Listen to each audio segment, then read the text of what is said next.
Hey, what's going on, everybody? My name is Mundane Matt, and there's a bit of an upset happening at Gizmodo Media between the writers and the powers that be. Now, this whole thing started because of public movie screenings. Apparently, Gizmodo Media has been doing that every single month, and editors on the website are usually there to watch the movie and talk with people, so on and so forth. But one of the movies that the staff really wanted to screen has been blocked by the powers that be at Univision. And that movie is called Nobody Speak. It's a documentary from Brian Knappenberger, and it basically follows the story of Gawker versus Hulk Hogan, that whole case, that whole trial. And it's very, very, very skewed heavily in favor of Gawker, right? Trying to argue that Peter Thiel led this anti-press assault, funded the assault on Gawker, got free speech taken down, so on and so forth. And they very much want it screened to the public, but Univision higher-ups, like the president of the company, is like, no, fuck that shit, ain't gonna fucking happen. All right, and just wanted it shut down completely, wanted it banned from being screened. And so some of the people who work at Gizmodo leaked this information to the press in hopes of trying to get more people to talk about it. And through some of the conflict between the staff and the powers that be, they came to an agreement that the movie would be screened for employees only, but not have a public screening. Now, the guy who directed the movie, Brian Knappenberger, is kind of confused by it, right? He basically says like, oh, the movie got standing ovations every time it was screened at South by Southwest, which makes sense if you think about it. I haven't seen the movie, so I don't even know if it's any good, and I would check it out to look at the other side of that particular situation. But the facts are the facts, and the facts cannot be changed, cannot be argued, only skewed. And the skewed facts are here that Gawker didn't do nothing, which is entirely fucking false. It's entirely fucking false that Gawker didn't do anything in this particular situation, and that a billionaire who was mad at them for their no-holds-barred journalism took them down, right? It's ridiculous to think that anyone could come out in defense of Gawker in that way. I mean, just look at the facts. Gawker got a hands on an illegally recorded sex tape of Hulk Hogan. They published it. In the process of publishing that, there was a phrase, basically Hulk Hogan dropped the N-bomb, which that got out, and that ended up costing him his place in the WWE Hall of Fame. Hogan sued Gawker in order to get them to take the tape down. A judge ruled in his favor. Gawker defied a judicial order. They defied a ruling saying that, well, no, this is free speech. This is in the public interest, which it wasn't. A privately recorded sexual encounter between Hulk Hogan and his ex-best friend's wife is a private affair.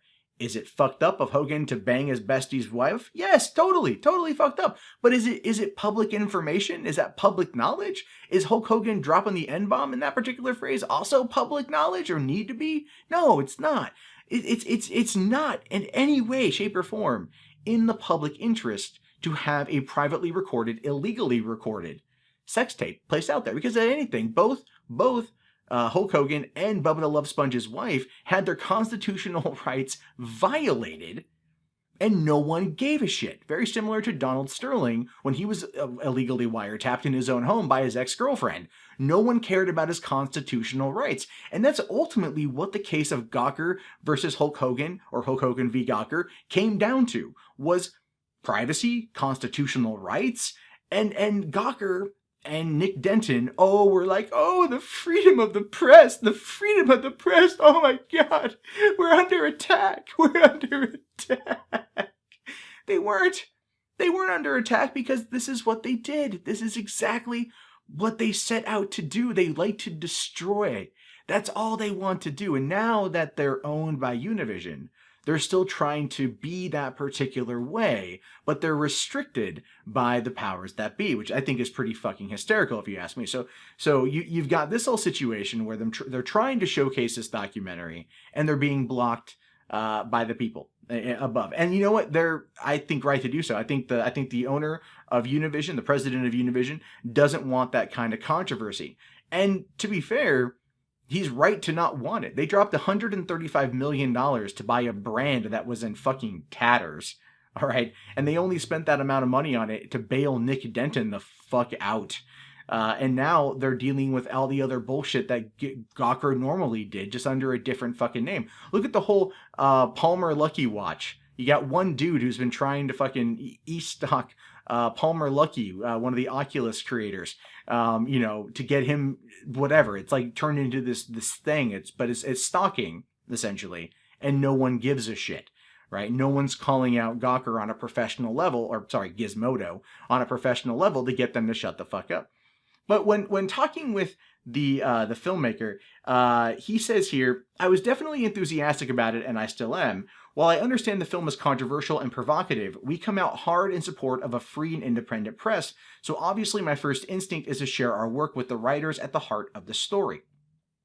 Okay, if you were defending a free and independent press in a way that was actually necessary, in terms of the fact that they didn't violate somebody's constitutional fucking rights repeatedly and then defy judicial orders to take it down, and then the whole Max Reed sex tape 4-year-old thing, Jesus fucking Christ, you would have a point, Brian, but you don't. You defended the undefensible.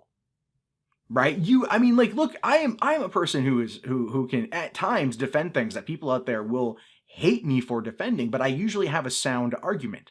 Trying to argue that what Gawker did at the time was considered a free and independent press, that it was on the up and up, is completely illogical, completely a fallacy, and well, it's a load of goddamn horseshit.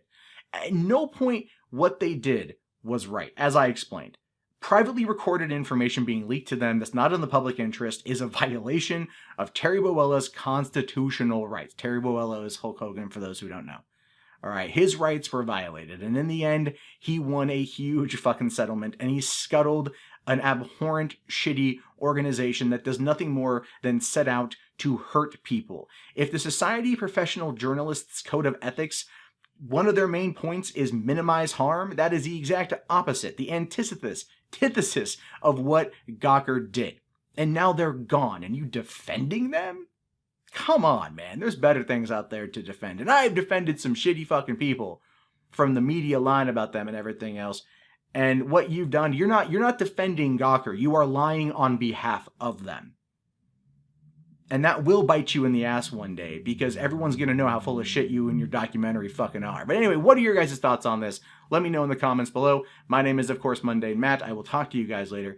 If you haven't already, thumbs up the video, subscribe to the channel. Yeah, I'll talk to you guys later. Peace out.